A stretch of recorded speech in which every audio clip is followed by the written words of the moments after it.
Hello student, welcome to my channel Roshan Pandey biology. Student, मैं जानता हूं कि मैं इस वीडियो को बहुत ही लेट से शूट कर रहा हूं, पर ड्यू टू सम प्रॉब्लम ये वीडियो मैं शूट नहीं कर पा रहा था, लेकिन आगे से कंटिन्यू वीडियो आते रहेंगे। मैं प्रयास करूंगा कि आगे से हमारा वीडियो कंटिन्यू ही आता रहे।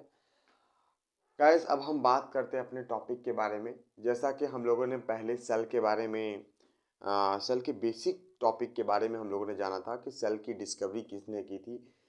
लिविंग सेल, डेड सेल, इन सब के डिस्कवरी के बारे में हमने जाना था। फिर उसके बाद हम लोगों ने नेक्स्ट वीडियो में बात किया था प्लांट सेल और एनिमल सेल के बारे में, और इसका मैंने बहुत ही सुंदर एक बहुत ही प्यारा सा ट्रिक मैंने आपको बताया था, कोलेरी टाला।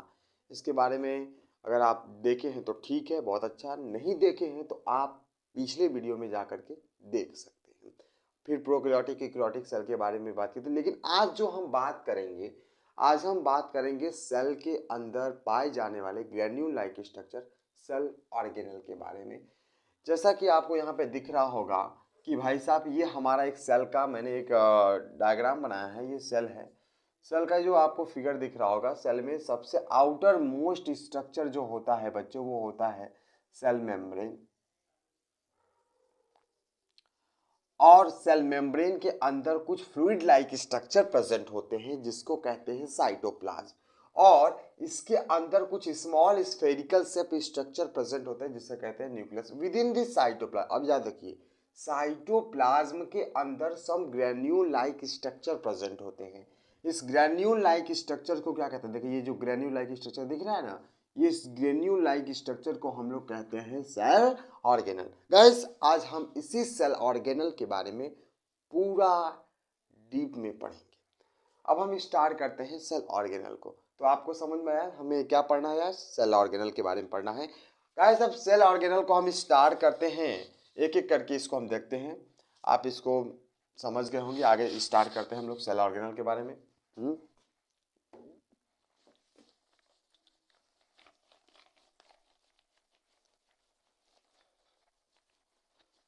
गैस, सेल ऑर्गेनल में बता दिया जाए कि सबसे इंपॉर्टेंट बात यह है सेल ऑर्गेनल में कि सेल ऑर्गेनल दो टाइप के होते हैं। जैसा कि आप जानते हैं, सेल ऑर्गेनल दो टाइप के होते हैं। यहाँ पे सेल ऑर्गेनल टू टाइप के होते हैं।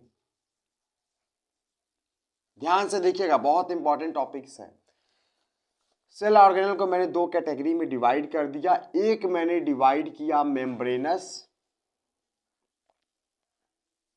और दूसरा मैंने डिवाइड किया non membranous cell organelle. Cell organelle दो टाइप के हो गए, एक हो गया मेम्ब्रेनस सेल ऑर्गेनल, दूसरा हो गया नॉन मेम्ब्रेनस सेल ऑर्गेनल। ठीक है, तो सेल ऑर्गेनल को दो कैटेगरी में डिवाइड किया, मेम्ब्रेनस एंड नॉन मेम्ब्रेनस। ऐसे सेल ऑर्गेनल जिसमें मेम्ब्रेन प्रेजेंट होते हैं, प्लाज्मा मेम्ब्रेन की बात हो रही है सेल ऑर्गेनल के ऊपर।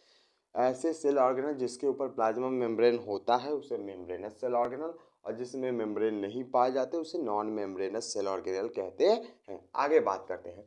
मेम्ब्रेनस सेल ऑर्गेनल भी दो टाइप के होते हैं। एक होता है single membrane, single membranous cell organelle, और दूसरा होता है डबल मेम्ब्रेनस सेल ऑर्गेनल। ध्यान से देखिएगा, बहुत बहुत इंपॉर्टेंट टॉपिक्स है यहाँ पे। और मैं यहाँ पे आपको बहुत ही ऐसे क्वेश्चन बताऊंगा जो कि ऐसे मैंने यहाँ पे कुछ ऐसे क्वेश्चन में बना के लाया हूँ जो आपको कंपटीशन लेवल पर बहुत ही हेल्प करेगा। डबल मेम्ब्रेनस सेल ऑर्गेनल, तो मेम्ब्रेनस सेल ऑर्गेनल को दो कैटेगरी में डिवाइड किया, मेम्ब्रेनस सेल ऑर्गेनल, दूसरा हो गया non membranous cell organelle. Membranous cell organelle को फिर मैंने दो कैटेगरी में डिवाइड किया, सिंगल मेम्ब्रेनस सेल ऑर्गेनल, फिर डबल मेम्ब्रेनस सेल ऑर्गेनल। ऐसे सेल ऑर्गेनल जिसके पास मेम्ब्रेन पाए जाते हैं उसको मेम्ब्रेनस सेल ऑर्गेनल में रखा, जिसमें मेम्ब्रेन यानी प्लाज्मा मेम्ब्रेन नहीं होते उसे नॉन मेम्ब्रेनस सेल ऑर्गेनल में रखा। और मेम्ब्रेनस के भी दो हो गए, सिंगल मेम्ब्रेनस और डबल मेम्ब्रेनस सेल ऑर्गेनल। ऐसे सेल ऑर्गेनल जिसमें सिंगल प्लाज्मा मेम्ब्रेन की लेयर हो उसे हम लोग सिंगल मेम्ब्रेनस, और ऐसे सेल ऑर्गेनल जिसमें दो two layer of plasma membrane हो उसे डबल सेल ऑर्गेनल कहते हैं। अब बात करते हैं सिंगल मेम्ब्रेनस सेल ऑर्गेनल, इसमें कौन कौन से सेल ऑर्गेनल इंक्लूड होते हैं। तो अब हम बात करते हैं सिंगल मेम्ब्रेनस सेल ऑर्गेनल में, ध्यान रखिएगा। सबसे पहला ER का मतलब होता है बच्चों एंडोप्लाज्मिक रेटिकुलम। एंडोप्लाज्मिक रेटिकुलम, आपने इसके बारे में जरूर सुना होगा पहले के क्लासेस में। और दूसरा है गोल्गी कॉम्प्लेक्स भी कहते हैं कुछ लोग इसको, गोल्गी बॉडी भी कहते हैं, कोई बात नहीं, गोल्गी कॉम्प्लेक्स या गोल्गी बॉडी बोलिए, ठीक है, गोल्गी कॉम्प्लेक्स ही बोलते हैं इसको हम लोग, गोल्गी कॉम्प्लेक्स। फिर तीसरा है लाइसोसोम, आपने इसके बारे में तो जरूर सुना होगा। फिर चौथा है वैक्यूल। फिर पांचवा है माइक्रोबॉडीज। मैंने कहा ना, यहाँ पे ऐसे ऐसे चीज आपको आज सुनने को मिलेंगे जो आपके कंपटीशन के एग्जाम के लिए बहुत ही ज्यादा इंपॉर्टेंट होंगे, ठीक है, बहुत ही हेल्पफुल होंगे मेरी ये वीडियो। आगे हम लोग बात कर लिए कि भाई सिंगल मेम्ब्रेनस में एंडोप्लाज्मिक रेटिकुलम हो गया, गोल्गी कॉम्प्लेक्स हो गया, लाइसोसोम हो गया, वैक्यूल हो गया, माइक्रोबॉडीज हो गया। ये सारे के सारे cell organelle single membranous cell organelle में इंक्लूड होते हैं, क्योंकि इन सभी सेल ऑर्गेनल के ऊपर प्लाज्मा मेम्ब्रेन की सिंगल लेयर प्रेजेंट होती है। अब बात करते हैं एक बहुत ही इंपॉर्टेंट बात, इसमें से endoplasmic reticulum, Golgi complex, lysosome और वैक्यूल, इन सब को हम लोग इंक्लूड करते हैं एंडोमेम्ब्रेनस सिस्टम के अंदर। Endoplasmic reticulum, Golgi complex, lysosome, vacuole included with in endomembranes system. अब आप पूछोगे सर ये क्या होता है, तो जरूर बताएंगे इसके बारे में, एंडोमेम्ब्रेनस सिस्टम के बारे में। मेम्ब्रेनस सिस्टम बच्चों, इस सिस्टम में वे सेल ऑर्गेनल इंक्लूड होते हैं जो कि प्लाज्मा मेम्ब्रेन के मॉडिफिकेशन से बनते हैं और जिनके फंक्शन कोऑर्डिनेटेड वे में परफॉर्म होते हैं। तो एंडोमेम्ब्रेनस सिस्टम में वे सेल ऑर्गेनल होते हैं जो कि प्लाज्मा मेम्ब्रेन के मॉडिफिकेशन से बनते हैं और साथ ही साथ में उनके फंक्शन कोऑर्डिनेटेड वे में परफॉर्म होते हैं। कोऑर्डिनेटेड वे का मतलब वो एक साथ साथ काम करते हैं, वो एक दूसरे के काम में सहायक होते हैं, मतलब एक साथ काम करते हैं वो, ठीक है। जैसे कोऑर्डिनेटेड वे में क्या है, हमारी आंखें और हमारा मुंह, अगर हम किसी भी फूड को देखते हैं, आँख हो गया, नाक हो गया, मुंह हो गया, अगर हम कोई फूड देखते हैं तो पहले नाक सुगंध लेता है, तो फिर उसको हम आँखों से अपने उस फूड को देखते हैं, देखने के बाद फिर हम उसको क्या करते हैं, तब हमारे मुंह में पानी आता है। मुंह में पानी ऐसे ही नहीं आता, अगर मान लो कोई भी फूड, हम समोसा देखा, हमने समोसा कैसे देखा, नाक के थ्रू पहले उस समोसे की सुगंध जाएगी, नाक के थ्रू सुगंध जाएगी, फिर उसके बाद हम उसको देखेंगे कहाँ है, आंखों से देखा, फिर उस समोसे को में हम लोग खाएंगे,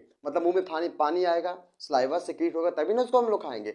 मतलब क्या हुआ, आंख, नाक और मुंह ये सब के सब कोऑर्डिनेटेड वे में काम कर रहे हैं कि नहीं कर रहे हैं, बताओ। नाक ने सूंघा तो फिर आंखों ने देखा, फिर मुंह ने उसको खाया, मतलब ये सब एक कोऑर्डिनेटेड वे में काम कर रहे हैं कि नहीं। ठीक उसी तरह सिंगल मेम्ब्रेनस में हम लोगों ने एंडोप्लाज्मिक रेटिकुलम, गोल्गी कॉम्प्लेक्स और लाइसोसोम, वैक्यूल का रखा है। ये सारे के सारे सेल ऑर्गेनल एंडोमेम्ब्रेन सिस्टम में इंक्लूड होते हैं, और एंडोमेम्ब्रेन सिस्टम का मतलब होता है कि इस सिस्टम में वही सेल ऑर्गेनल इंक्लूड होते हैं जो कि प्लाज्मा मेम्ब्रेन के मॉडिफिकेशन से बने हो, और इन सभी सेल ऑर्गेनल के जो फंक्शन हो वे एक कोऑर्डिनेटेड वे में परफॉर्म होते हो। तो लिख सकते हैं कि in this system included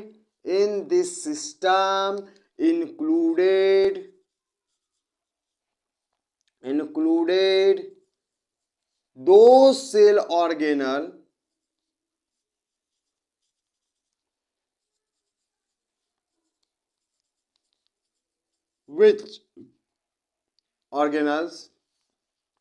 which form by modification of modification of plasma membrane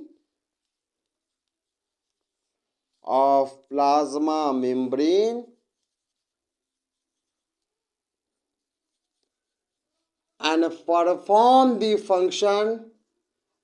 perform the function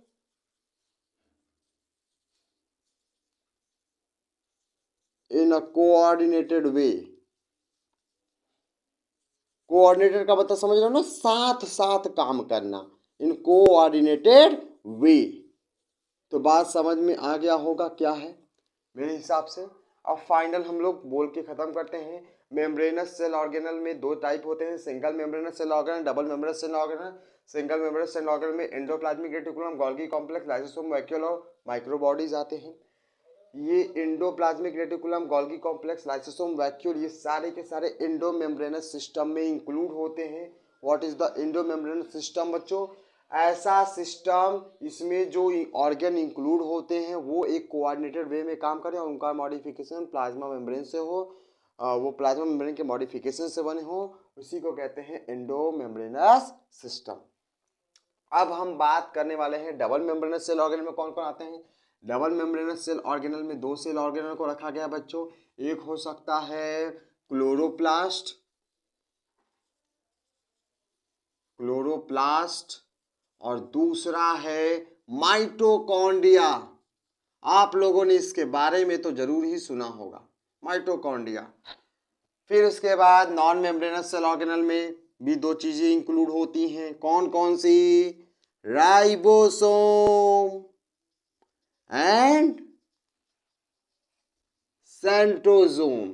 centrosome cell division में यूज होता है इसका, आगे पढ़ेंगे सेल डिवीजन में। तो हम लोगों ने पढ़ लिया कि हमारे पास जो मेम्ब्रेनस थे वो सिंगल मेम्ब्रेन, डबल मेम्ब्रेन थे। डबल मेम्ब्रेन में कौन कौन आ गया? Chloroplast and mitochondria. और नॉन मेम्ब्रेनस में कौन आ गए? राइबोसोम और सेंट्रोसोम। इनके ऊपर कोई मेम्ब्रेन नहीं होते, मतलब ये मेम्ब्रेन बाउंड सेल ऑर्गेनल में इंक्लूड नहीं होते।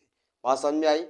तो भाई साहब यहाँ तक हम लोगों ने पढ़ लिया। अब एक छोटी सी बात जो है माइक्रो बॉडीज के बारे में, मैं यहाँ पे माइक्रो बॉडीज को स्टार पॉइंट करके बता दे रहा हूँ। बहुत ही इंपॉर्टेंट बात है भाई साहब, इसके बारे में जानेंगे तो ही बेड़ा पार होगा।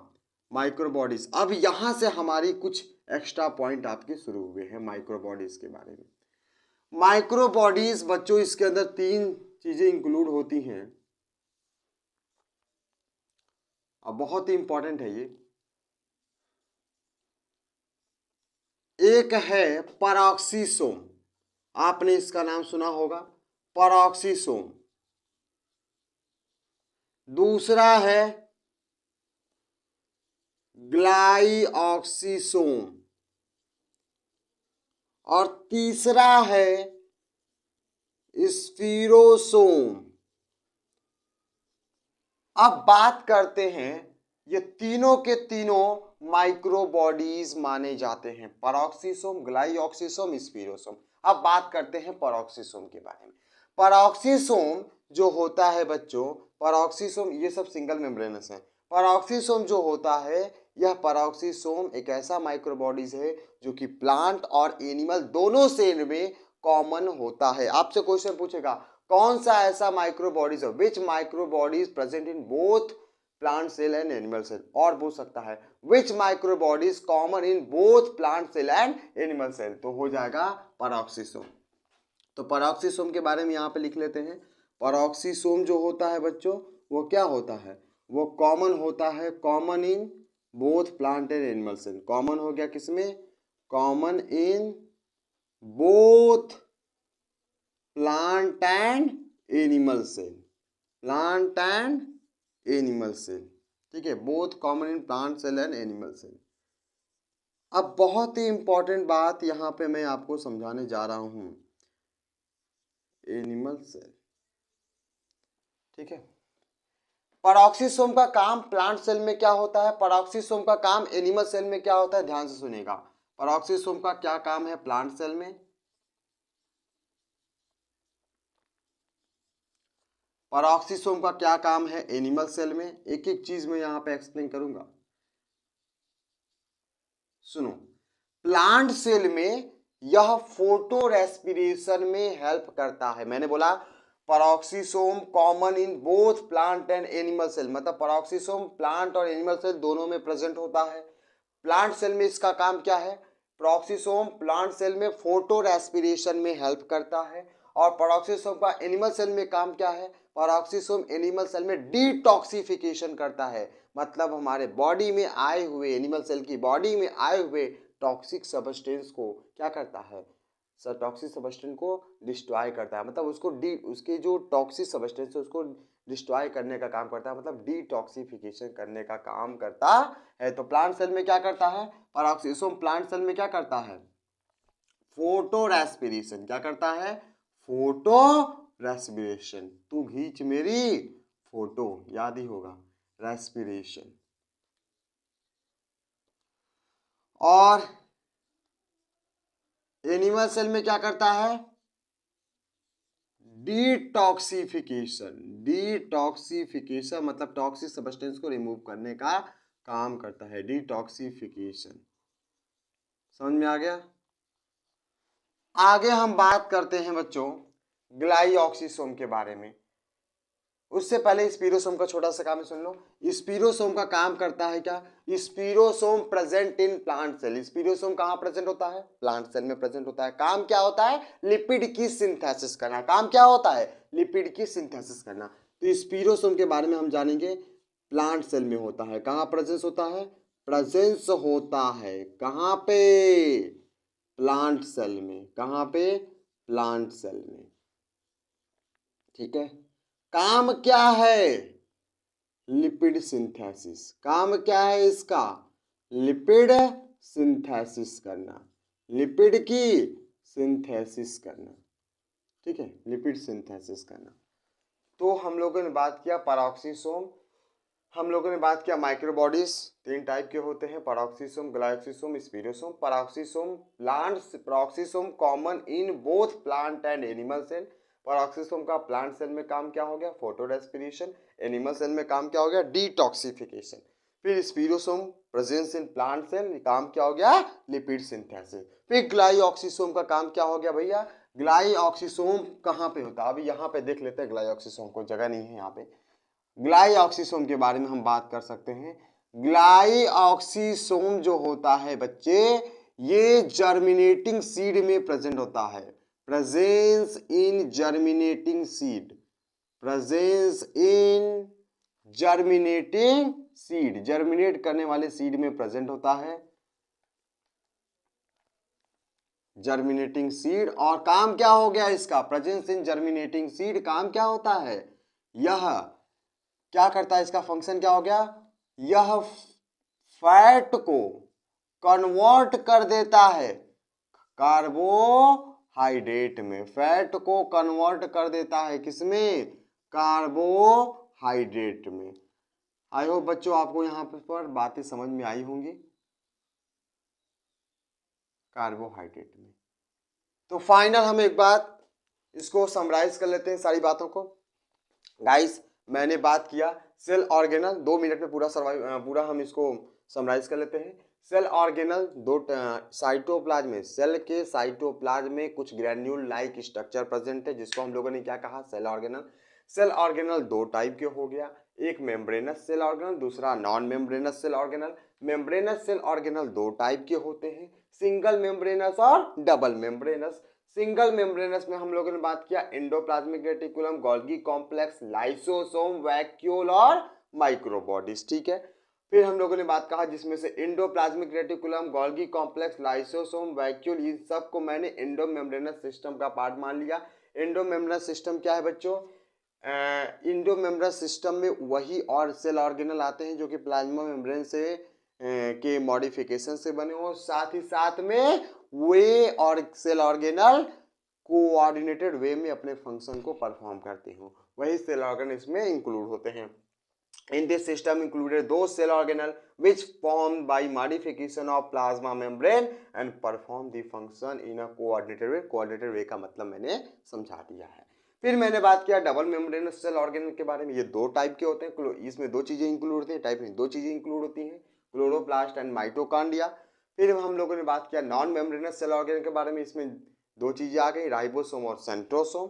फिर मैंने बात किया माइक्रोबॉडीज के बारे में, याद रखिएगा माइक्रोबॉडीज में तीन चीज़ें मैंने बताया, पैराक्सीसोम, ग्लाइऑक्सीसोम और स्पिरोसोम। पैराक्सीसोम, ग्लाइऑक्सीसोम, स्पिरोसोम। फिर मैंने कहा पैराक्सीसोम प्लांट सेल और एनिमल सेल दोनों में कॉमन होता है, common in both plant cell and animal cell. फिर बताया पैराक्सीसोम का प्लांट सेल में काम क्या है, फोटो रेस्पिरेशन करना, और एनिमल सेल में काम क्या है, डिटॉक्सिफिकेशन करना। फिर मैंने आपको स्फीरोसोम के बारे में बता दिया, स्फीरोसोम ये कहाँ पे प्रेजेंस होता है, प्लांट सेल में प्रेजेंस होता है, इसका काम क्या है, लिपिड का सिंथेसिस करना, ठीक है ना। फिर मैंने ग्लाइऑक्सीसोम को देखो इधर बता दिया, जगह नहीं था तो ग्लाइऑक्सीसोम में मैंने बताया glyoxysome presence in germinating seed fat, और इसका फंक्शन क्या हो गया, यह इसमें फैट को कन्वर्ट कर देता है कार्बोहाइड्रेट में। और एक बात और बता दे बच्चे कि हमारा जो पैराक्सीसोम है, ग्लाइऑक्सीसोम, स्पिरोसोम है, ये सब के बारे में बता दे बच्चे कि ये हमारे एंडोमेम्ब्रेनस सिस्टम के पार्ट नहीं है। माइक्रोबॉडीज में पैराक्सीसोम और ये सब जो है ना, ये सब हमारे एंडोमेम्ब्रेनस सिस्टम के पार्ट नहीं है। क्यों पार्ट नहीं, एक बात और आपको आएगा, इन नॉन इंडोमेम्ब्रेनस सिस्टम कौन है, मतलब इंडोमेम्ब्रेनस सिस्टम का पार्ट कौन नहीं है, तो जो हमारे माइटोकॉन्ड्रिया हो गए, क्लोरोप्लास्ट हो गए और ऑक्सीसोम हो गए, ये सब के सब एंडोमेम्ब्रेनस सिस्टम के पार्ट नहीं माने जाते। बात समझ में आया।